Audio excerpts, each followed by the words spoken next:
La actitud de nuestro Señor en la Ascensión. Sermón predicado la noche del jueves 20 de mayo de 1875 por Charles Haddon Spurgeon en el Tabernáculo Metropolitano, New Winton, Londres, y publicado el jueves 17 de agosto de 1905. Y los sacó fuera hasta Betania, y alzando sus manos los bendijo, y aconteció que bendiciéndolos se separó de ellos y fue llevado arriba al cielo. Ellos, después de haberle adorado, volvieron a Jerusalén con gran gozo y estaban siempre en el templo alabando y bendiciendo a Dios. Lucas capítulo 24, versículos 50 al 53. Nuestro Señor Jesús, habiendo saqueado el sepulcro y habiendo demostrado así su poder sobre las cosas que están debajo de la tierra, permaneció durante 40 días entre los hombres, y de esta manera reclamó su poder sobre la tierra misma, y luego ascendió a través del aire para mostrar que el dominio del príncipe del poder del aire estaba destruido, y finalmente entró en el cielo de los cielos para reclamar allí la soberanía y tomar así posesión de sus vastos dominios desde las más abismales profundidades hasta las más empíreas alturas.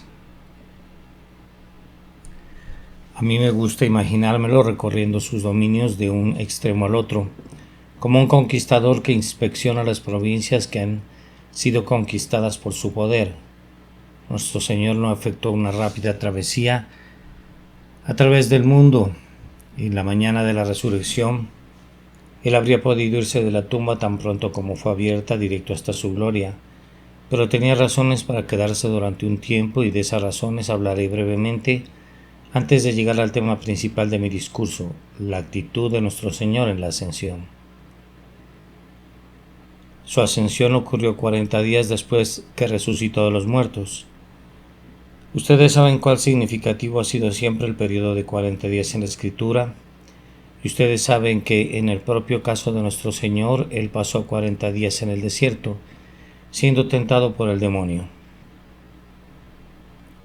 Así que fue conveniente que se quedara durante 40 días de triunfo en la escena de su primera gran batalla y victoria. De la instrucción que pudiera estar contenida en estos 40 días, no pretendo ofrecer una exposición antojadiza de su significado, pero es muy claro que bastaron para ciertos propósitos excelentes. Fueron suficientes para demostrar a la humanidad entera que verdaderamente Él había resucitado de los muertos, no como un fantasma, sino en carne y sangre reales. Se apareció muchas veces a sus discípulos de diferentes maneras y en diversos lugares. No era posible que 500 hermanos pudieran ser todos engañados al mismo tiempo, y si fuera posible imaginarse eso, no es probable que, estando en grupos de 2 o 3, e incluso individualmente y teniendo el más íntimo trato con Él, pudieran haber estado equivocados. Era esencial en el más alto grado que el hecho de su resurrección fuera certificado más allá de toda duda, y ahora permanece como el hecho más comprobado de toda la historia. Podemos dudar muchísimas cosas que son registradas por los historiadores, pero no podemos dudar del hecho de la aparición de Cristo después de su resurrección, pues no se llevó a cabo en un rincón, no se realizó meramente en una ocasión, sino delante de muchos testigos y en muy diversos lugares. Los 40 días fueron un periodo suficiente para que nuestro Señor estuviera aquí y dejara muy en claro para todas las edades que realmente había resucitado de los muertos. Además de eso, no albergo ninguna duda de que reguló su estadía en la tierra con el propósito de eliminar cualquier duda persistente que pudiera rondar la mente de sus discípulos. A Tomás fue necesario hablarle y ordenarle que metiera su dedo en el lugar de los clavos y que metiera su mano en el costado del Señor, y hubo otros que, junto con Tomás, albergaron muchas dudas. De hecho, no hubo ningún discurso que no tuviera alguna duda de algún tipo, así que su Señor tuvo que actuar y hablar de tal manera que cada uno de ellos tuviera la completa seguridad en lo tocante a su identidad, y en lo tocante a la naturaleza de su cuerpo resucitado. Así les dijo: mirad mis manos y mis pies, que yo mismo soy, palpad y ved, porque un espíritu no tiene carne ni huesos, como veis que yo tengo. Además de eso, las instrucciones que Cristo había dado previamente a sus discípulos requerían de últimos toques. Antes de su muerte les había dicho: aún tengo muchas cosas que deciros, pero ahora no las podéis sobrellevar. Pero después de que hubo resucitado de los muertos, ellos pudieron sobrellevar mucho más, y no hay ninguna duda de que Él les hizo revelaciones entonces, que dejaron que penetrara más luz en sus almas. Leemos en más de una ocasión acerca de cómo abrió sus entendimientos para que recibieran las Escrituras y cómo abrió las Escrituras para que sus entendimientos pudieran captarlas. Pero lo más importante de todo es que nuestro Señor permaneció aquí durante 40 días para girar sus instrucciones a sus discípulos. A uno de ellos le dijo: pastorea mis ovejas y apacienta mis corderos. Y les dijo a todos ellos: id por todo el mundo y predicad el Evangelio a toda criatura. El que creyere y fuere bautizado será salvo. No partiría hasta no haber girado sus últimas instrucciones, hasta no haber ordenado, por decirlo así, sus batallones, hasta no haberlos colocado en sus filas, sino haberles ordenado marchar hacia adelante a la batalla y la victoria. Hubo una infinita sabiduría en la demora entre la resurrección y la ascensión, y entre más los consideremos, más veremos que así fue. Baste esto en relación al tiempo de la estancia de nuestro Señor aquí, después de que resucitó de los muertos. Además, el lugar desde el cual tuvo lugar la ascensión es muy instructivo. Lucas nos dice: y lo sacó fuera hasta Betania, pero en los Hechos de los Apóstoles nos informa que esta memorable cena tuvo lugar en el monte que se llama del Olivar, el cual está cerca de Jerusalén, camino de un día de reposo. Las dos narraciones no son inconsistentes entre sí. Yo supongo que nuestro Señor se encontraba en aquella parte del Monte de los Olivos desde la que podía ver Betania. Para mí, la observación que hace Van Ostirsi sobre este acontecimiento es muy hermosa. Él afirma que cuando nos colocamos en el lugar de la ascensión de nuestro Señor, tenemos tres cosas: el cielo abierto sobre nosotros, pues Cristo atravesó las puertas de oro. Tenemos un hogar feliz abajo, cercano a nuestros pies, pues allí estaba Betania, donde María y Marta y Lázaro tenían su feliz morada, y nadie es más feliz que quienes están unidos al Cristo resucitado. Y luego tenemos aquí una senda hollada a menudo por los benditos pies de Cristo, y los discípulos debían regresar por esa senda a Jerusalén, a la misma Jerusalén de la cual los había sacado para su ascensión. Así que su ascensión desde esta ubicación nos proporciona tres cosas hermosas: un cielo abierto, un hogar feliz y un sendero consagrado y emparejado por sus benditos pies. Tal vez la circunstancia más significativa acerca del lugar de su ascensión fue que él regresó al cielo desde el punto en el que él había tenido comunión con sus discípulos frecuentemente. Allí les había abierto muchos misterios. Fue allí que se sentaron y contemplaron Jerusalén, y él les habló acerca de la destrucción final de la ciudad culpable. Era un lugar muy querido para ellos y que debió de haber traído muchos recuerdos a la mente de nuestro Salvador. Allí, justo debajo de la cumbre del monte, se encontraban los olivos de Getsemaní, y sus ojos podrían haber mirado el lugar en el que luchó por nuestra causa con todos los poderes de la muerte y del infierno. Es dulce pensar que ascendió a su gloria desde el lugar de su agonía y de su sudor sangriento, y hermanos míos, nosotros haremos lo mismo en nuestra medida. Desde el lecho en que muramos, ascenderemos a la gloria, y allí seremos transfigurados y seremos hechos semejantes a nuestro Señor.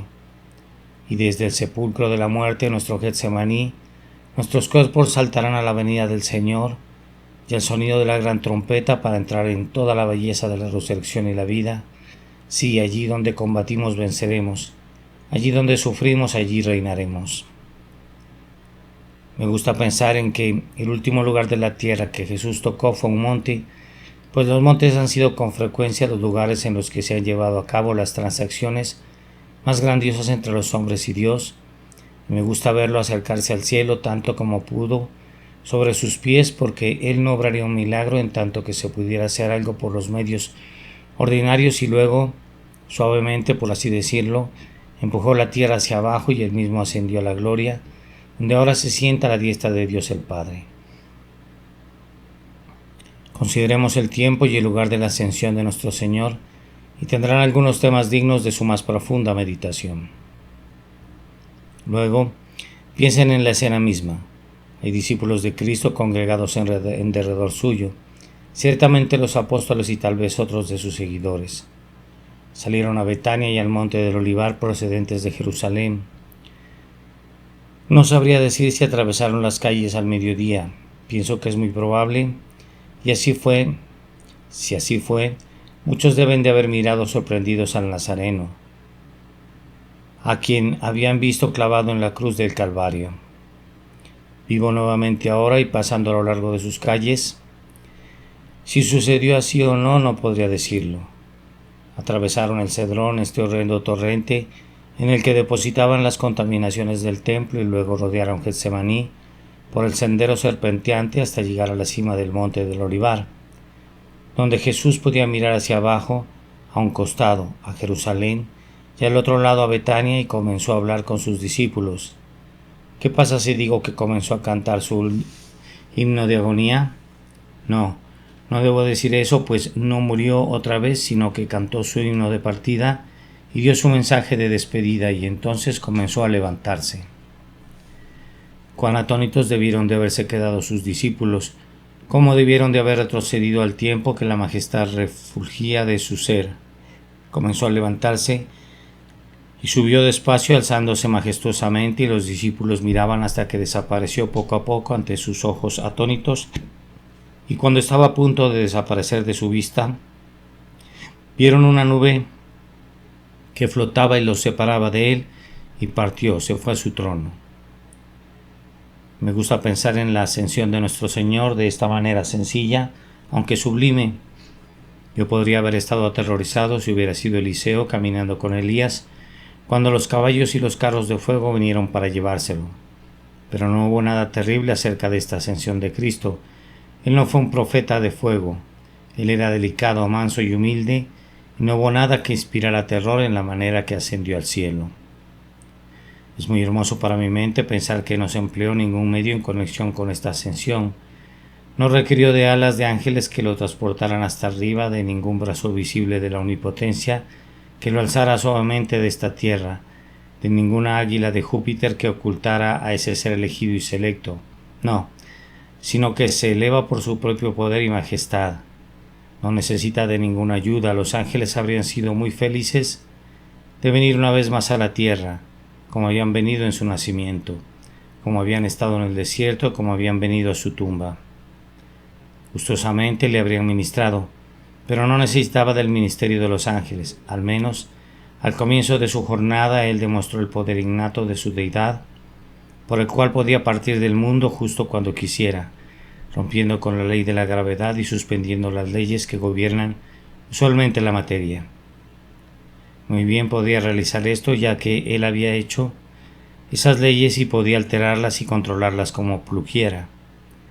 Recibió una nube que le ocultó de sus ojos, pues yo supongo que ya habían visto todo lo que tenía que ver, y tal vez detrás de esa nube hubo escenas de gloria que no era posible que ojos humanos contemplaran, y palabras que no era legal que seres humanos oyeran. No sé nada acerca de eso. Me agrada el pensamiento de nuestro autor de himnos relativo a los ángeles. Después de que la nube le hubo ocultado de la vista de los mortales, trajeron su carroza de lo alto para llevarlo hasta su trono, batieron sus alas triunfantes y clamaron: la obra gloriosa está consumada. Parece haber una guía para nosotros en ese encomiable Salmo 24: alzado puertas vuestras cabezas y alzaos vosotras puertas eternas, y entrará el Rey de Gloria. Se lee como si los centinelas que estaban sobre la puerta preguntaran: ¿quién es ese Rey de Gloria? Y los ángeles presentes respondieran: Jehová, el fuerte y valiente, Jehová el poderoso en batalla. Alzad, oh puertas, vuestras cabezas, y alzaos vosotros, puertas eternas, y entrará el Rey de Gloria. De estas cosas hablamos con aliento entrecortado, pues desconocemos lo que sucedió entonces, pero sí sabemos que le recibió una nube que le ocultó de sus ojos. El punto sobre el que quiero reflexionar especialmente es este. ¿Cuál fue la actitud en la que Cristo fue visto por última vez por sus discípulos? Voy a leer las palabras: y alzando sus manos los bendijo, y aconteció que bendiciéndoles se separó de ellos y fue llevado hacia arriba al cielo. De tal forma que la última actitud en la que Cristo fue visto fue esta. Sus manos estaban alzadas en el acto de bendecir a sus discípulos. Voy a concentrarme en esa única cosa, las manos alzadas de Jesucristo para bendecir mientras partía de este mundo. Algunas veces hay mucho contenido en la actitud que uno asume. El actor, el orador y el predicador, todos ellos, saben que debe haber una acción apropiada en cualquier cosa que hagan. Cuando Rafael representó a Pablo de pie con sus manos levantadas en Atenas predicando, lo hizo con un buen propósito. Tal vez la habilidad del artista no había sido percibida siempre, pues ¿qué estaba diciendo Pablo cuando alzó sus manos? El Dios que hizo el mundo y todas las cosas que en él hay, siendo Señor del cielo y de la tierra, no habita en templos hechos por manos humanas, ni es honrado por manos de hombres. Y al instante alzó sus manos, y puedo entender muy bien que Pablo alzara sus manos ante Agripa cuando dijo: «Quisiera Dios que por poco o por mucho, no solamente tú, sino también todos los que hoy me oyen, fueseis hechos tales cual yo soy, excepto estas cadenas». Y las esposas chirriaron en sus muñecas. No se nos dice mucho acerca de la acción con la que nuestro Señor Jesucristo acompañó sus palabras. Hay algo que fue registrado acerca de él en lo que sería una gran bendición si todos los ministros le imitaran. Abriendo su boca les enseñaba diciendo: no siempre sabemos qué postura adoptaba, pero en la ocasión de su ascensión sabemos exactamente cuál era su postura. Alzando sus manos los bendijo. Observen primero que sus manos estaban alzadas para bendecir. Esta bendición no fue algo inusual, pues sus manos eran manos benditas y nada sino bendiciones salían siempre de ellas. ¿Qué bendiciones había recibido miles de personas de esas amadas manos suyas?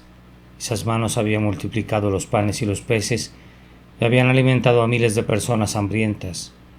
Esas manos habían tocado los ojos de los ciegos y los había abierto. Esas manos habían sido puestas sobre el leproso y había sido sanado. Esas manos habían tocado el féretro en el que yacía el joven muerto y había sido resucitado de nuevo. Esas benditas manos. Jesús hacía continuamente amplios recorridos haciendo el bien, y sus manos estaban siempre esparciendo bendiciones en derredor suyo, repletas ambas con el rico tesoro proveniente del depósito de su amoroso corazón. Entonces, conforme bendecía a sus discípulos, al momento que los dejaba, solo continuaba haciendo lo que había hecho siempre desde que le conocieron. La bendición más rica que recibas alguna vez de Cristo no es algo nuevo, es justamente una continuación de sus hábitos y prácticas antiguas, y si fuera en este instante a alzar sus manos para darnos alguna bendición especial, como ruego que lo haga, únicamente sería otro eslabón en una larga cadena, de la que cada eslabón es más precioso que el diamante más valioso del mundo. Él alzó sus manos para bendecir a sus discípulos de nuevo, porque siempre había estado bendiciéndolos y seguirá bendiciéndolos, hermanos, porque nos ha bendecido en el pasado y Él no cambia. Cristo bendijo a sus discípulos, pero esta vez lo hizo de una manera diferente, pues les bendijo con una nueva autoridad. Ustedes saben que el sumo sacerdote salía después de que se había cumplido el día de la expiación y de que todos los sacrificios habían sido ofrecidos, y se quitaba las vestiduras blancas que había usado durante la primera parte del día como sacerdote común.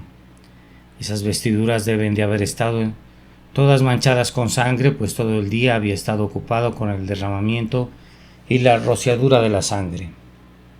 Y luego el sumo sacerdote se vestía con su manto de gloria y belleza, el vestido de azul y carmesí, y lino fino con sus campanillas de un muy dulce sonido y sus granadas, y un pectoral resplandeciente sobre su pecho, y una mitad sobre su cabeza, y luego salía y daba al pueblo la bendición que solo podía ser otorgada cuando la expiación era consumada. Y así, hoy Jesucristo bendice a su pueblo no como el sacerdote que está ofrendando el sacrificio, sino como alguien que lo ha ofrecido. Todo está consumado y ahora con la autoridad, no como un intercesor, sino como alguien que posee el poder de dar, bendice a su pueblo. Él había invocado bendiciones sobre ellos con anterioridad, ahora pronuncia bendiciones sobre ellos. Había mirado a lo alto, al cielo, por la bendición, pero ahora, por decirlo así, mira desde lo alto, desde el cielo, y él mismo concede la bendición, pues ahora la tiene en sus propias manos.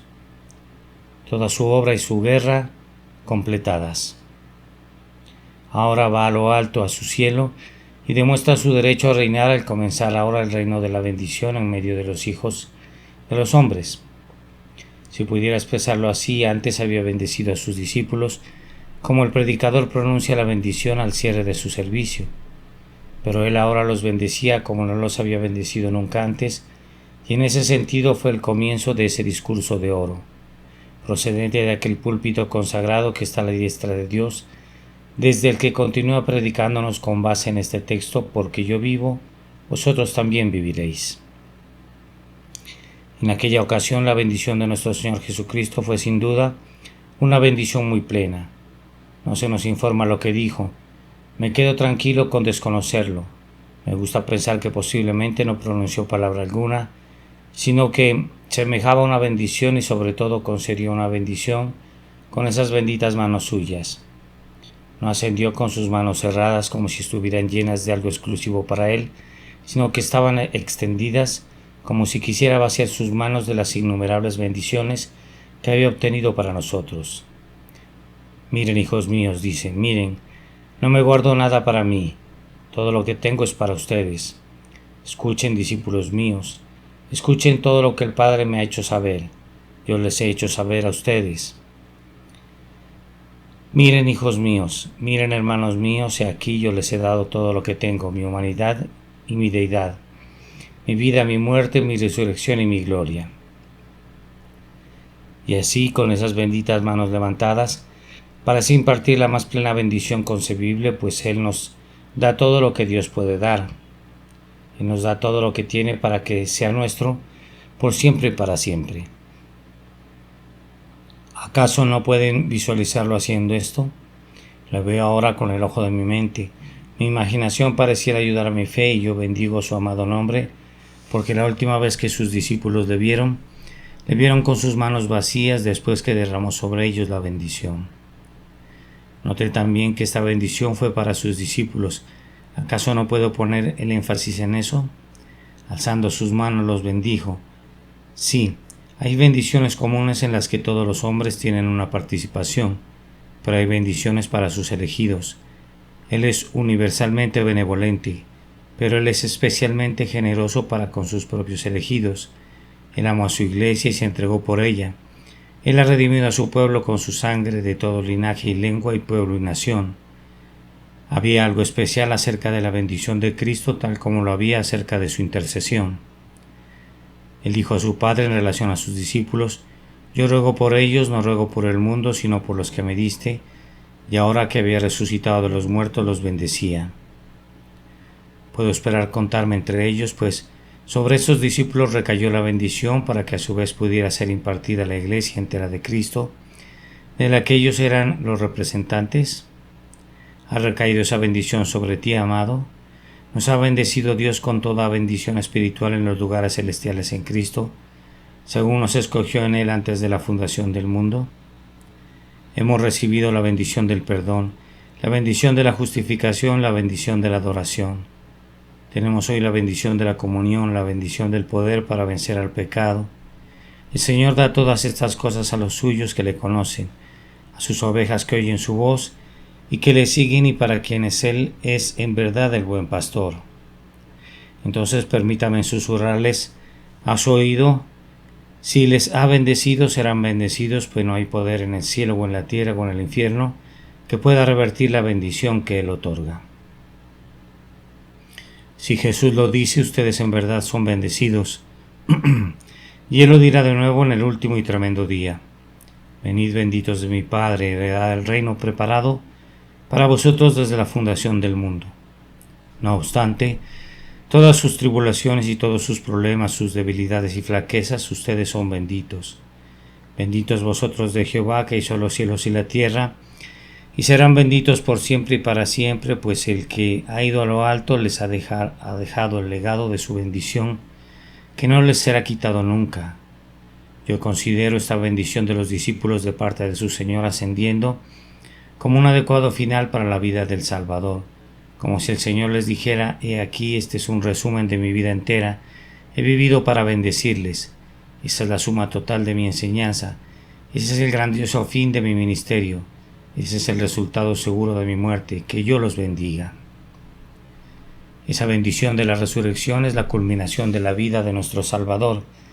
Esa es la última piedra colocada sobre la pirámide de su poderosa obra. Esa bendición es la última y la más elevada, y es la mejor de todas. Hemos de gloriarnos y regocijarnos en ella. ¿Quién podría agregar algo a lo que Cristo ha consumado? Lucas concluye su evangelio de manera sumamente apropiada con un amén, y es amén. Ciertamente así será. No hay maldiciones que sigan la bendición divina. No habrá terrores de ira que sigan a la bendición del amor. Él lo ha dicho y permanece firme: aunque pasen el cielo y la tierra, su pueblo será bendito. Este es mi primer punto, la postura de nuestro Señor al ascender. Sus manos estaban alzadas para bendecir. Ahora, en segundo lugar, esas manos eran manos horadadas. Miren, está levantándose sobre el monte de los olivos, todavía no ha ascendido lo suficientemente alto para que lo perdamos de vista por completo. Mi imaginación está procurando visualizar la escena y miro y digo: sí, yo le conozco. Puedo ver todavía las señales de los clavos. Mientras esté a la vista con sus manos alzadas, pueden ver las señales distintivas del Señor Jesús, los emblemas y las marcas del crucificado. No podrían confundirle. Esas son las manos que fueron clavadas con el madero de la cruz. Esas manos horadadas, cuando alzamos nuestra mirada para verlas, son útiles y consoladoras porque, primero, nos permiten saber que son realmente las manos de Cristo. Es Él quien nos bendice. Por fe estamos recibiendo bendición de Jesucristo y no de alguien más. Pero esas manos hacen algo más que eso por nosotros. Nos muestran el precio de la bendición que nos ha otorgado. Nos está bendiciendo, pero ¿cuánto le costaron esas bendiciones? Innumerables misericordias fluyen de arriba sobre nosotros. Dichas como sus aflicciones inmensas desconocidas, pero Él no quiere que olvidemos los dolores con los que compró nuestras dichas. No hay un solo don otorgado por su mano que no le hubiera costado un gemido de su corazón. Hermano, tú eres bendecido por el Señor Jesucristo, pero la bendición te es otorgada por la mano horadada de Cristo. Si no hubieses sufrido nunca, no habrías podido ser salvado nunca. El castigo de nuestra paz fue sobre Él, y por su llaga fuimos nosotros curados. Los discípulos vieron no meramente que era una bendición proveniente de su Señor y una bendición que le había costado las señales de los clavos, sino que era una bendición que les llegaba por la vía de sus manos horadadas. Todo lo bueno lo recibimos por medio de Cristo y especialmente por medio de su sacrificio expiatorio. No podemos tener su justicia aparte de sus sufrimientos. No podemos obtener poder para conquistar al pecado y a Satanás aparte de la mano que fue horadada. Cuando gravemente herida el alma golpeada, yace sangrante y sin ninguna venda, una sola mano horadada puede curar la herida del pecador. Podrías probar todas las manos reales del mundo, pero no podrías curar el verdadero mal del rey, el terrible mal del pecado, que solo se cura hasta que la mano horadada de Jesús sea puesta sobre el pobre sufriente, y entonces cesa al instante la fiebre de la desesperación y es extraído el amor desesperado al pecado. Únicamente las heridas de Jesús pueden curar las heridas de nuestra humanidad enferma. Qué bendición es saber que el camino al corazón de Dios es a través de las heridas de Cristo. No se puede obtener nada de Dios excepto a través de esas heridas. Esta es aquella escalera que vio Jacob en su visión.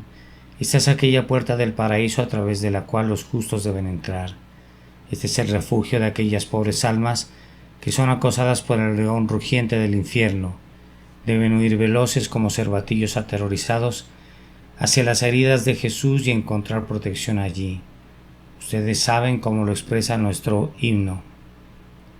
Primero míralo a Él y luego al pecador. Mírame a través de las heridas de Jesús. Es una bendición mirar esas manos horadadas. No con estos ojos mortales, pues podrían haberlas mirado y sin embargo podríamos no haber creído en Él, pero es una gran bendición mirar con el ojo de la fe. A las manos horadadas de Jesús, mirarlo a Él a quien hemos horadado, y así ser conducidos a lamentar el pecado que le horadó. Es una gran bendición tener un corazón quebrantado, que se lamenta por causa del pecado y mirar a Jesucristo, y saber que se ha llevado mis pecados de inmediato con esas amadas manos suyas horadadas. Eso es todavía una mayor bendición. Le pido al Señor que capacite a muchos de ustedes para que miren a las manos horadadas de Jesús. Hay vida en una mirada a Él. Vuelve ahora tus ojos, aunque empañados de lágrimas, casi ciegos por la incredulidad, con una catarata de desesperación incrustada sobre ellos, y míralo de la mejor manera que puedas. Él soportó para que tú no tuvieras que aguantarla, la justa ira de su Padre. Únicamente en esas manos horadadas puedes encontrar salvación, pues todo poder en el cielo y en la tierra es dado a esas manos, y por esas razones que les predicamos el Evangelio. Jesús es capaz con un roce de conceder la salvación sobre el propio número de los pecadores, así que la bendición llega por las manos que fueron horadadas.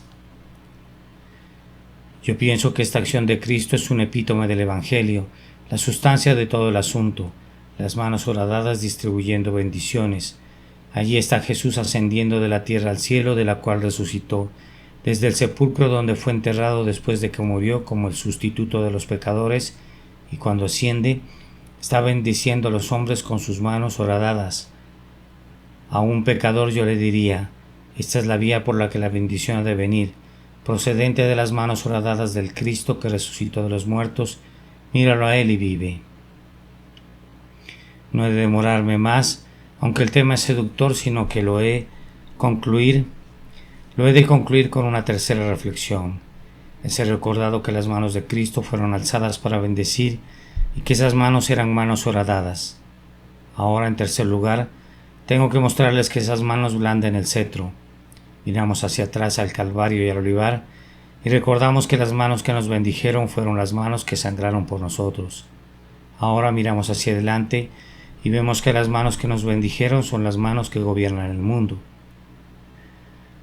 En este preciso momento el cetro de la providencia es sostenido en la mano que fuera dada, la mano del hombre de amor, el crucificado, pues todo fue creado por medio de Él y para Él, y Él es antes de todas las cosas y todas las cosas en Él subsisten. No hay un solo ángel en el cielo que no se deleite en cumplir sus órdenes, y vendrá el tiempo en el que en el nombre de Jesús se doble toda rodilla de los que están en los cielos y en la tierra, y debajo de la tierra, y toda lengua confiese que Jesucristo es el Señor, para gloria de Dios Padre. Además, esas manos que nos bendijeron son las manos que gobiernan la Iglesia de Dios. En este momento Jesús camina en medio de los candeleros de oro, portando bendiciones para las diversas ramas de su Iglesia, gobernando en todas partes, en todas las cosas, pues Él es cabeza sobre todas las cosas de la Iglesia. Y esas son las manos que veremos en la mañana de la resurrección, cuando suene la trompeta y ese gran trono blanco, que como un espejo reflejará el yo más íntimo del hombre, llenará el centro de la prodigiosa asamblea de todos los hombres de todas las naciones y de todas las edades. La mano del juez será la mano de nuestro Redentor. La esposa le dice al esposo en el cantar de los cantares, sus manos como anillos de oro engastados de jacintos. Independientemente de lo que pueda significar ese hermoso conjunto de imágenes, estoy seguro de que no puede ser lo suficientemente bueno para expresar la belleza de la mano de Cristo para nosotros. La joya más brillante que haya usado jamás algún monarca no podría compararse ni siquiera por un segundo con la belleza de esas heridas suyas. Ahora brillan esplendientes sus señales de los clavos. Todo ojo verá sus heridas. Quienes le horadaron, se lamentarán ante su aparición. Pero nosotros no lo haremos, pues diremos: esas son las manos mismas que nos bendijeron. La última vez que fueron vistas por los hombres mortales estaban extendidas para bendecir a sus discípulos, así que no pueden ser manos que nos hieran, pues Él no bendice primero para después maldecir. Nunca se dirá de Él: de una misma boca proceden bendición y maldición para su pueblo. No, Él dice: aquí en las palmas de las manos te tengo esculpida, y en esas huellas de los clavos. Jesús lee los nombres de todos los miembros de su pueblo.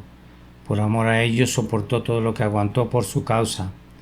Las manos de Jacob sin duda mostraban las marcas de su dura faena de 14 años por Raquel, y si así las enseñó alguna vez, deben haber parecido hermosas a la vista de ella, ya que eran señales de su amor largamente probado. Pero, oh, qué benditas muestras de amor serán las señales de los clavos de Cristo para nosotros, y qué benditas seguridades serán para nosotros, que habiéndonos amado tanto, nunca nos maldecirá, que habiéndonos comprado con su sangre no puede desecharnos.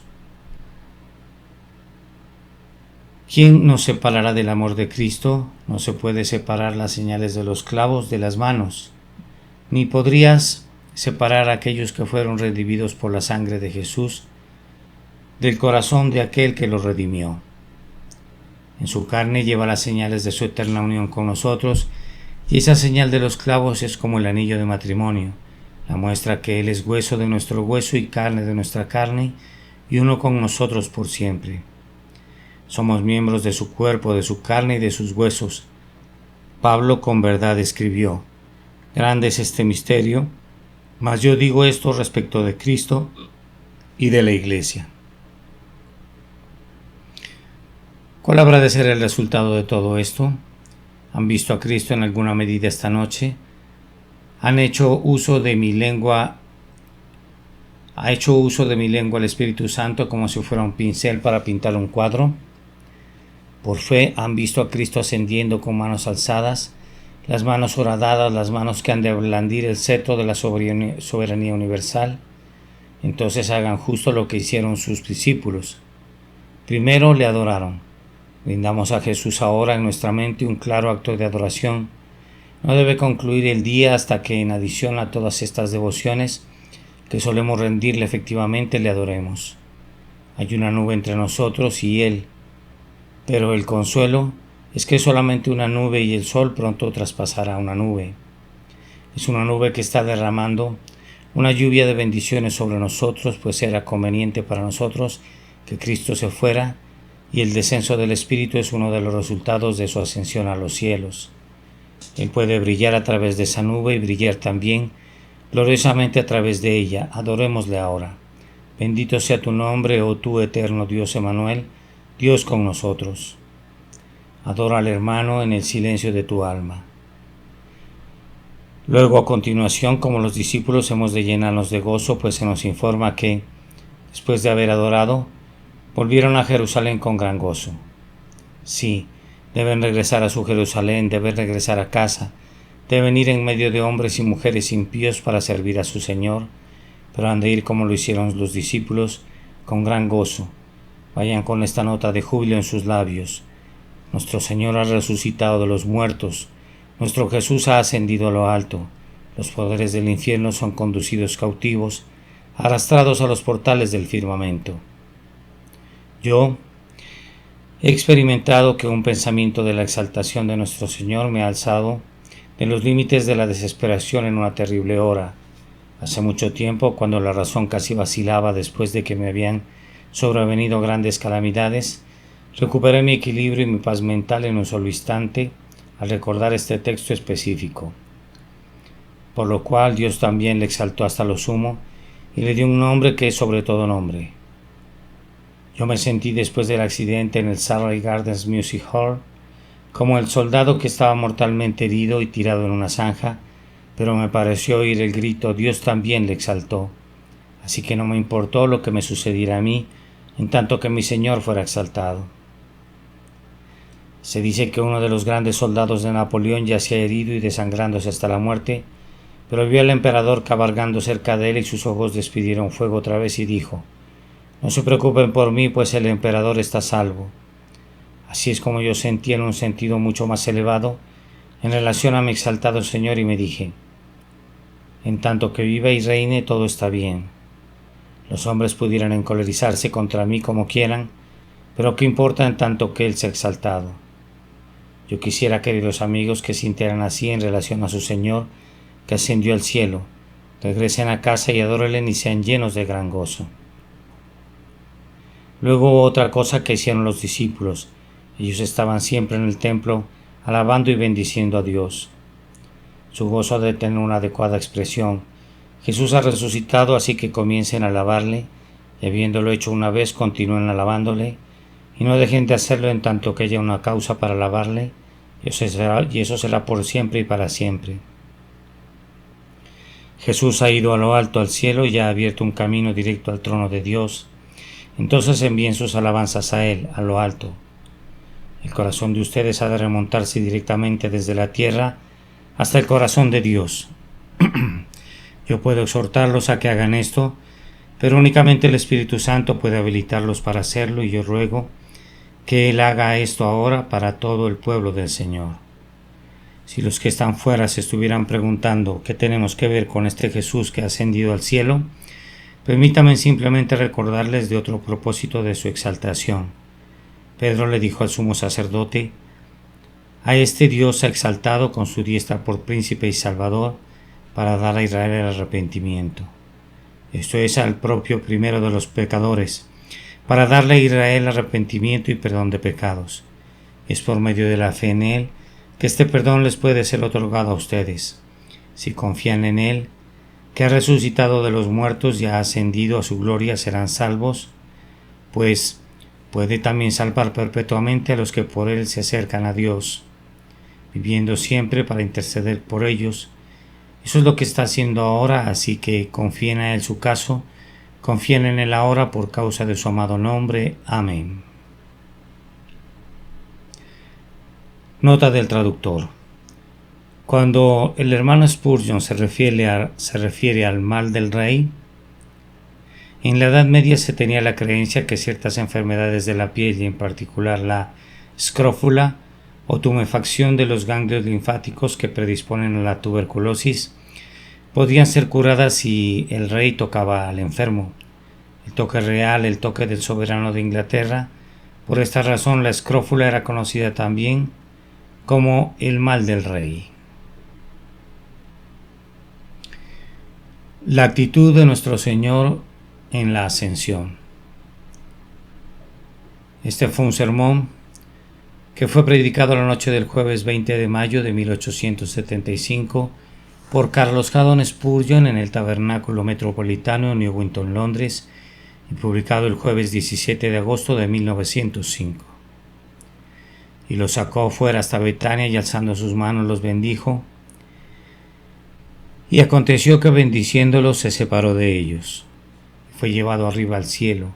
Ellos, después de haberle adorado, volvieron a Jerusalén con gran gozo, y estaban siempre en el templo alabando y bendiciendo a Dios. Lucas capítulo 24 versículos 50 al 53.